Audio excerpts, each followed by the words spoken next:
والله أكبر. الله أكبر. الله أكبر. الله أكبر.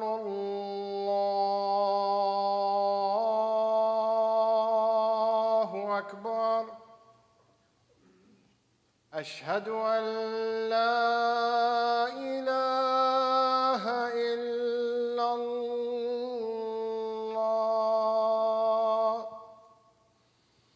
أشهد أن لا إله إلا الله.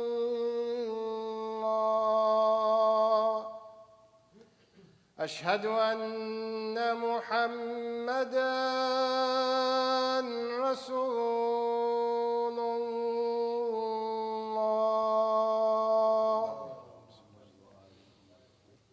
أشهد أن محمدًا رسول الله.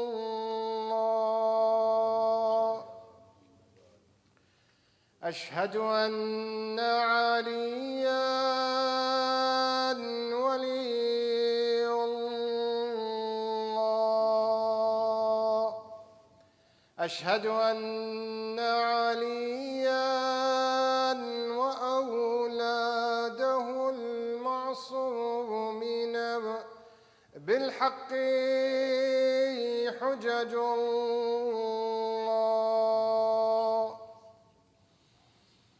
حي على الصلاة. حي على الصلاة. حي على الفلاح. حي على الفلاح. حي على خير العمل. حي على خير العمل. الله أكبر.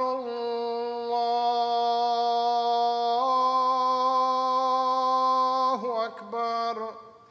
لا إله إلا الله. لا إله إلا الله.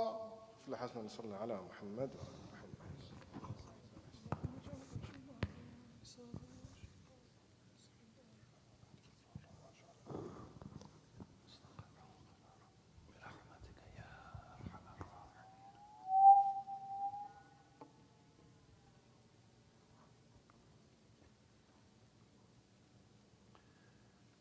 أعوذ بالله من الشيطان الرجيم. بسم الله الرحمن الرحيم.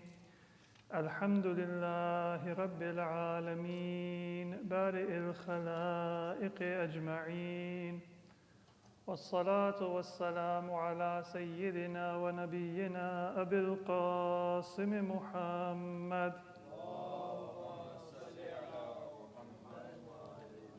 وعلى أهل بيته الطيبين الطاهرين، ولعنة الله على أعدائهم إلى قيام يوم الدين. رب اشرح لي صدري ويسر لي أمري واحلل عقدة من لساني يفقه قولي. أما بعد. السلام عليكم ورحمة الله وبركاته. As you know, we are moving towards the close of the current Islamic Hijri year and the month of Muharram, which will inaugurate a new year, which comes for us with a reminder of the sacrifice and the tragedies that befell our Prophet and his family, Ahlul Bayt alayhimus salatu wassalam. It is a time, Sallu ala Muhammad wa ali Muhammad.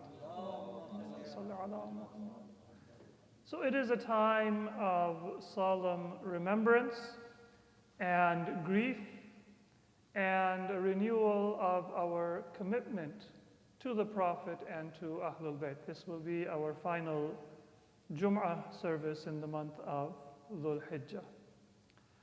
So in preparation for the month of Muharram and the sacrifices that we commemorate during this month, I would like to review a teaching that we have in the Quran, which reminds us that struggle and suffering and sacrifice is a part of life.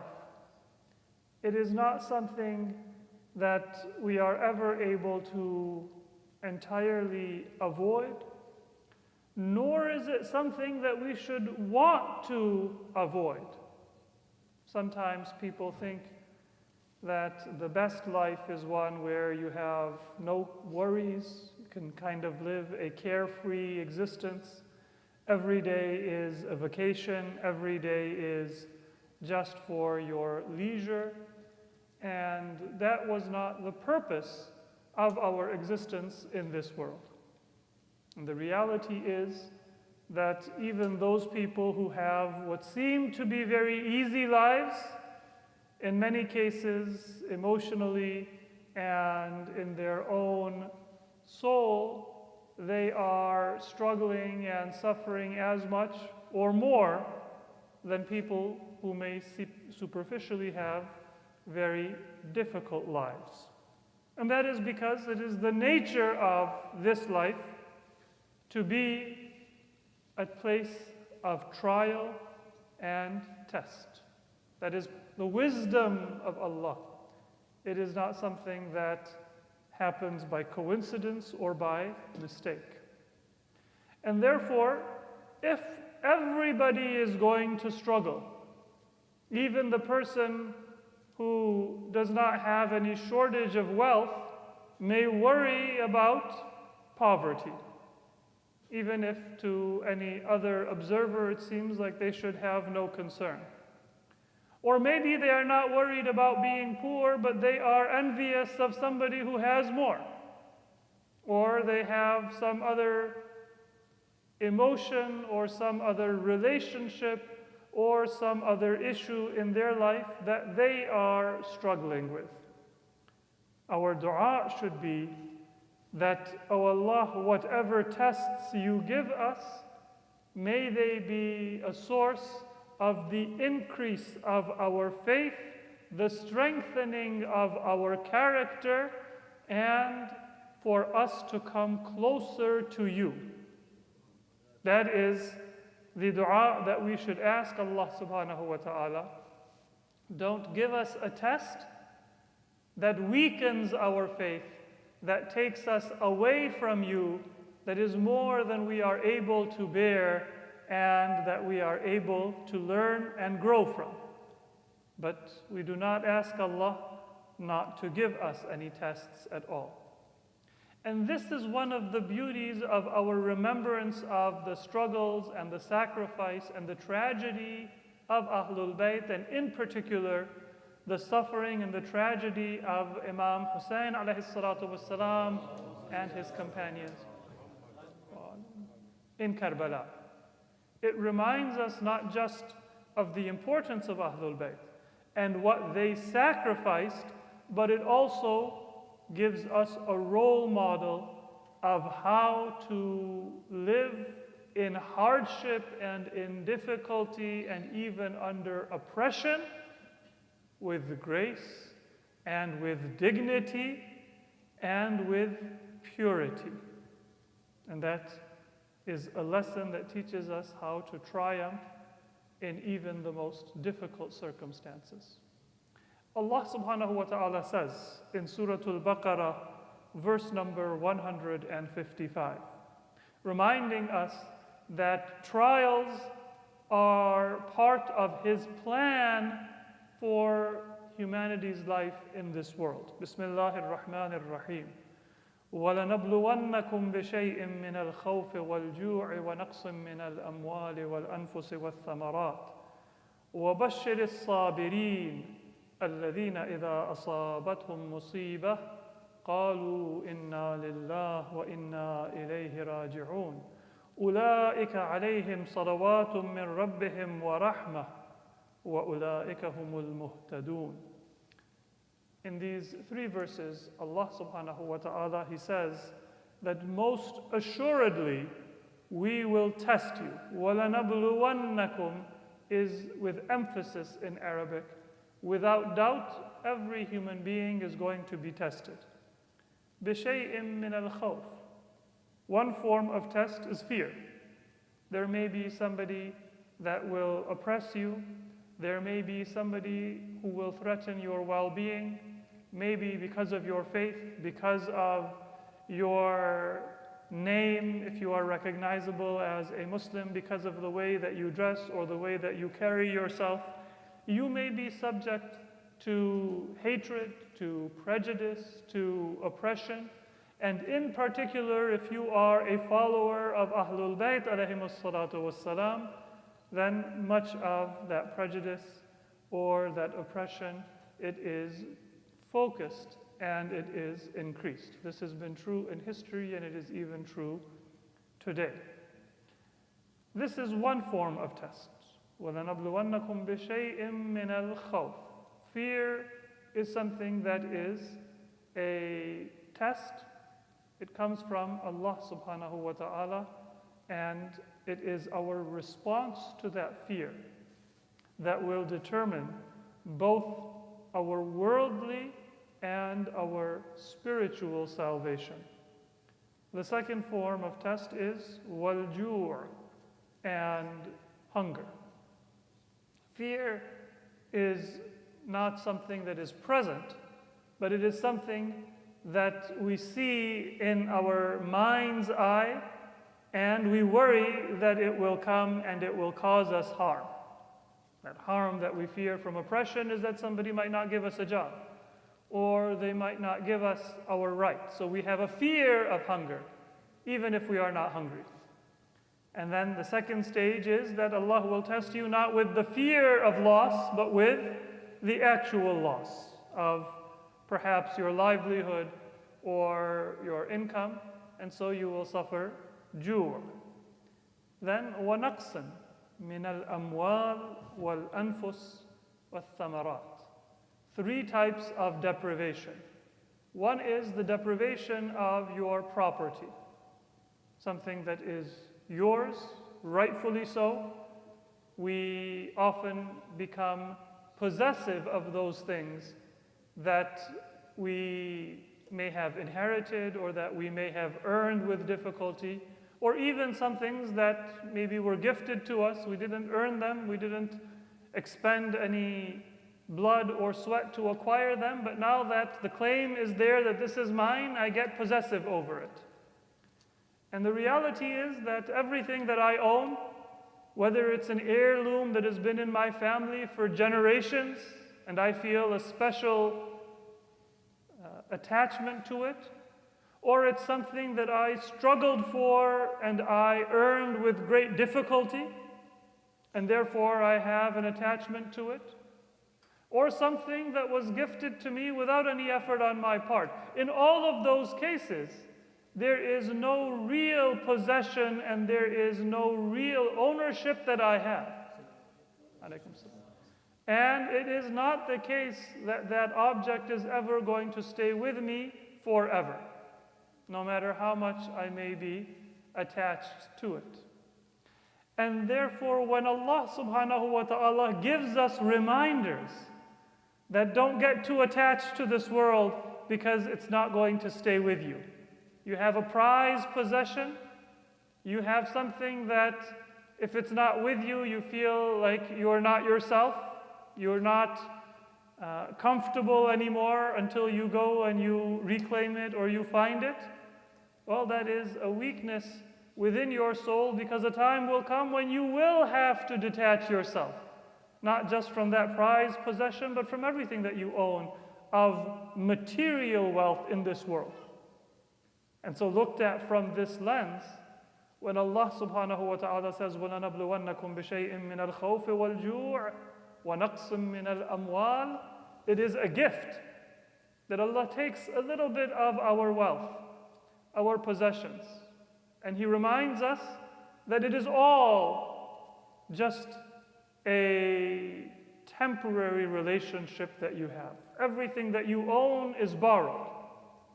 And the only way to take it from being borrowed to being actually yours is to utilize it or to spend it in the way of Allah subhanahu wa ta'ala. Whether you use it for your own needs, or for your family and for your loved ones, or to those who are more needy than yourself and you donate it in the way of Allah subhanahu wa ta'ala, anything that you give in the way of Allah, that converts from being a material possession that is with you temporarily to now being a spiritual good act that will be with you permanently. So it is a test. But it is not a cruelty, rather it is a mercy of Allah. But He reminds us that it's not going to stay.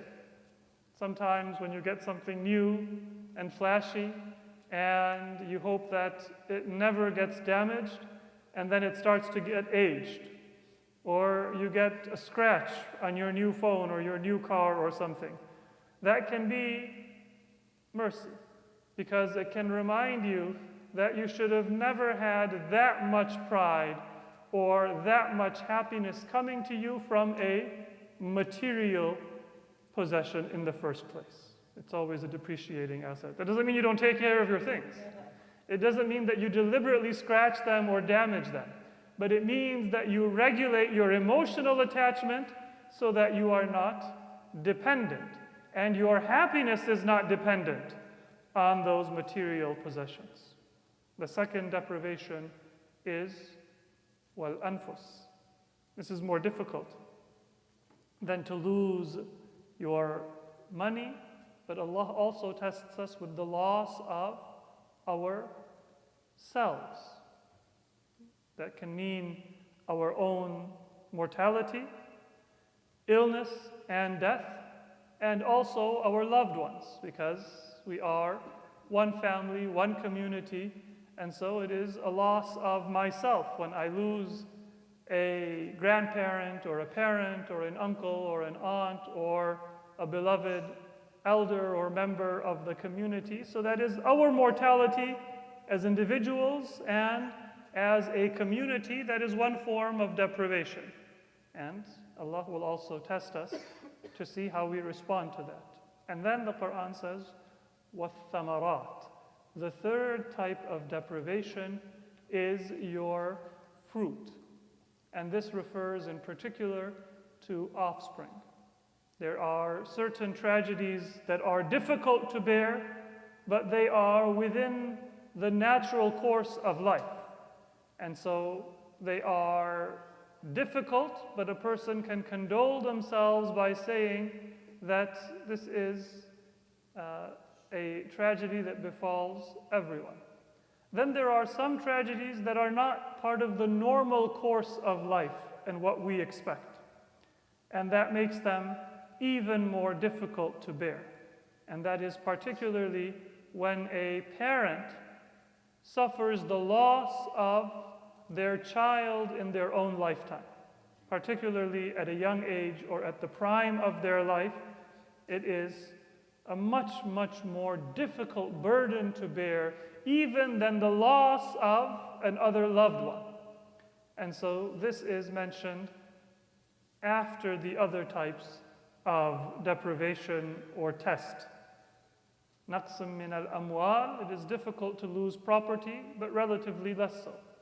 Wal-anfus, it is difficult to contemplate our own mortality and the mortality of our loved ones, but that also is something that on some level we expect. Wath-thamarat is perhaps the most difficult, which is the loss of your offspring or your children while the parents are still alive. Now, what is the response that Allah subhanahu wa ta'ala wants from the believers? All of these different types of tests, Allah has told us, expect them in one form or another. Out of His wisdom, He will subject us to these tests at different points in our life. The response is, وَبَشِّرِ الصَّابِرِينَ. Give good tidings to those who are forbearing.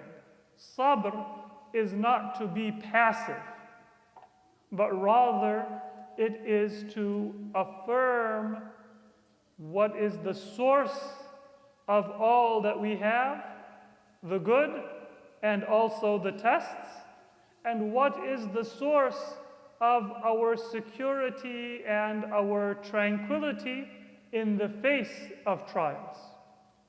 Sabr doesn't mean that you passively sit and accept whatever happens in the world around you. Sabr means that whatever you are subjected to, you derive your strength in your relationship and in your worship of Allah subhanahu wa ta'ala. And that is why the Quran, it describes for us what is sabr. الَّذِينَ إِذَا أَصَابَتْهُمْ مُصِيبَةٌ. Whenever they are subject to any type of hardship or any type of difficulty, the patient are those who say, قَالُوا إِنَّا لِلَّهِ وَإِنَّا إِلَيْهِ رَاجِعُونَ. We are Allah's. We belong to Allah. He is our creator and the origin of all that we have. وَإِنَّا إِلَيْهِ رَاجِعُونَ. And we are going back to Allah subhanahu wa ta'ala. He is our destination. That gives you strength in the face of hardship and struggle. And then in verse 157, the Quran continues, أُولَٰئِكَ عَلَيْهِمْ صَلَوَاتٌ مِّن رَبِّهِمْ وَرَحْمَةٌ. Allah sends His salutations and His mercy upon those people. وَأُولَٰئِكَ هُمُ الْمُهْتَدُونَ. And these are the ones who have achieved guidance. Now, these verses, they are directed towards all of the believers. وَلَنَبْلُوَنَّكُمْ. All of you will be subjected to some of these forms of trial at different times in your life. But if you look at the story of Karbala, you will find the most sublime example of every one of these sacrifices represented in the person of Imam Hussein alayhi salatu wasalam and his family and his companions who were with him. So if the key in our life is to learn how to respond to trials, then that is one of the goals that we should have as we come towards the month of Muharram and we remember the sacrifice and the story of Imam Hussein. We are learning how to be وَبَشِّرِ الصَّابِرِينَ. We are learning how to be among those who are forbearing and able to withstand and to triumph in the trials that Allah gives us, so that when we have trial, we don't say that, oh Allah, I am angry, I am displeased, I will not accept, but we are able to maintain the peace of mind and tranquility in our heart and say, Inna lillah wa inna ilayhi raji'un. That is not a statement of mourning, but it is a statement of strength and affirmation of the source of our faith and our tranquility and our peace of mind. This is what we learn from the martyrs of Karbala. Now let us look at a few of the teachings of Ahlul Bayt with regard to these verses of Quran. There is a hadith of Imam Ali alayhi salam in which he tells us that these tests and this bala that Allah subhanahu wa ta'ala speaks of, وَلَنَبْلُوَنَّكُمْ, one of the wisdoms is that it compensates for our own shortcomings and our own sins. إِنَّ اللَّهَ يَبْتَلِي عِبَادَهُ عِنْدَ الْأَعْمَالِ السَّيِّئَةِ بِنَقْصِ الثَّمَرَاتِ وَحَبْسِ الْبَرَكَاتِ وَإِغْلَاقِ خَزَائِنِ الْخَيْرَاتِ. Allah subhanahu wa ta'ala, He uses these tests when we commit a sin or when we make a mistake in our life that turns us away from the true path, Allah does this لِيَتُوبَ التَّائِبُ وَيُقْلِعَ مُقْلِعُ وَيَتَذَكَّرَ مُتَذَكِّرُ. So that those who might have forgotten, sometimes we become negligent, we become arrogant, we become forgetful. So that test, that accident, that hardship, it's an opportunity for us to get back on the right path and to orient ourselves towards Allah. This is one of the reasons why Allah sends tests. But that doesn't mean that every test is a punishment. Sometimes people think that when they have hardship in life, that means that maybe they have committed a grave sin and they are beyond redemption, or that Allah subhanahu wa ta'ala does not like them. And the reality is that if Allah subhanahu wa ta'ala is giving you a hardship after a sin, that is a sign of His mercy. That is a sign that He is opening a door of forgiveness, not that He is closing the door of forgiveness. Those people whom Allah knows are not seeking to ask His forgiveness. They are not seeking a relationship with Him, according to many ahadith about those people who have chosen sin deliberately.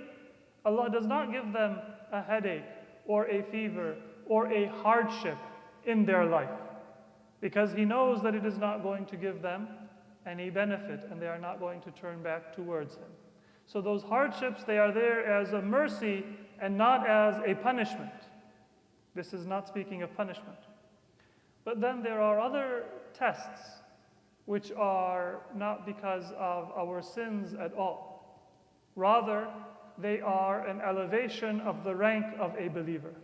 So if you have a hardship or a difficulty in your life, then yes, it should remind you not to sin.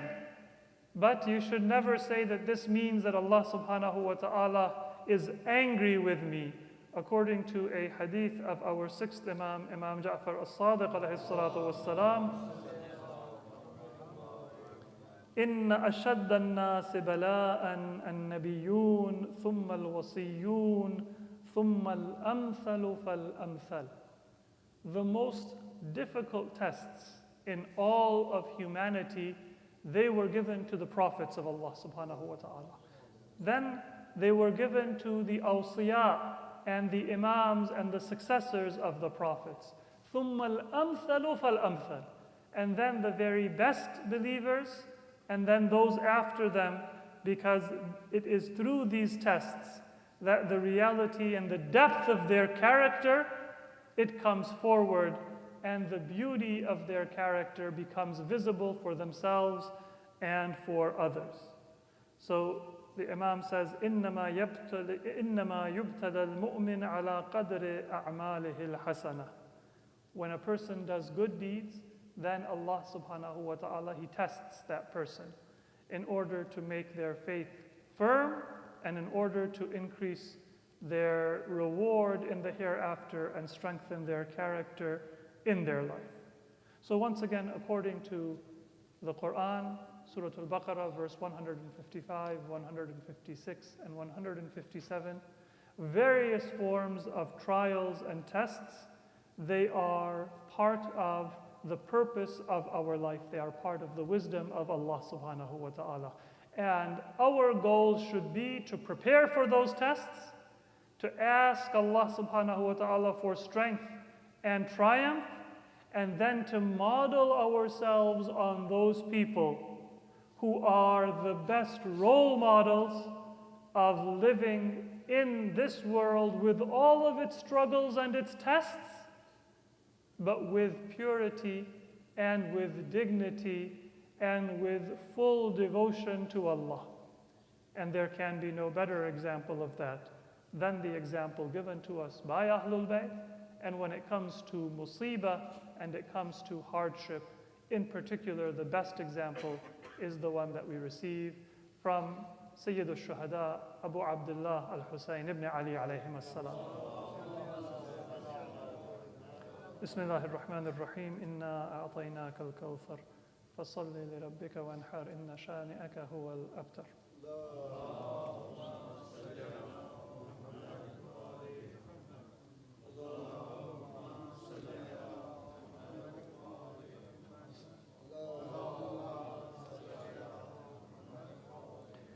بسم الله الرحمن الرحيم الحمد لله رب العالمين والصلاة والسلام على سيدنا ونبينا أبي القاسم محمد وعلى علي أمير المؤمنين وعلى فاطمة الزهراء وعلى الحسن والحسين وعلي بن الحسين ومحمد بن علي وجعفر بن محمد وموسى بن جعفر وعلي بن موسى ومحمد بن علي وعلي بن محمد والحسن بن علي والحجة بن الحسن القائم المهدي صلوات الله عليهم أجمعين صلوات. I seek forgiveness from Allah subhanahu wa ta'ala for myself and for all mu'mineen and mu'minat. In the second khutbah, just one hadith about the tests that Allah gives us. This is narrated from our sixth Imam, Imam Ja'far al-Sadiq alayhi salatu wassalam. In regard to this verse 155 of Surah Al-Baqarah, وَلَنَبْلُوَنَّكُمْ بِشَيْءٍ مِّنَ الْخَوْفِ وَالْجُوعِ وَنَقْصٍ مِّنَ الْأَمْوَالِ وَالْأَنفُسِ وَالثَّمَرَاتِ. Our sixth Imam says that this is referring in particular to al-mu'mineen qabla khuruj al-qa'im. That in the time of the ghaibah of our Imam, there will be difficult tests. And that is because there are so many forms of temptation from all sides that we have to be on guard about our thinking, about our actions, about our friendships, about where we spend our time and where we spend our thinking and our priorities. Because if we are not connected to Ahlul Bayt alayhimus salatu wassalam, in where we spend our time, in what we think about, in whom we associate with, in what we prioritize in our decision making, then it is very easy for a person to become distracted by all the gold and the glitter of this world. And before long, we will see that our love and our connection to Ahlul Bayt, it has grown distant or it has grown weak. So the most difficult trial will be for the believers in the period of the ghaibah, the occultation of our Imam, and we pray to Allah subhanahu wa ta'ala through our remembrance of Ahlul Bayt and their struggles and their sacrifices to keep our hearts firm on the path of guidance and the path of faith in all of the difficulties and the trials that we will face throughout our lives in this period of the occultation of our Imam. Bismillahir Rahmanir Rahim. Inna Allaha ya'muru bil adli wal ihsani wa ita'i dhil qurba wa yanha 'anil fahsha'i wal munkari wal baghi ya'idukum la'allakum tadhakkarun. Sallu ala Muhammad.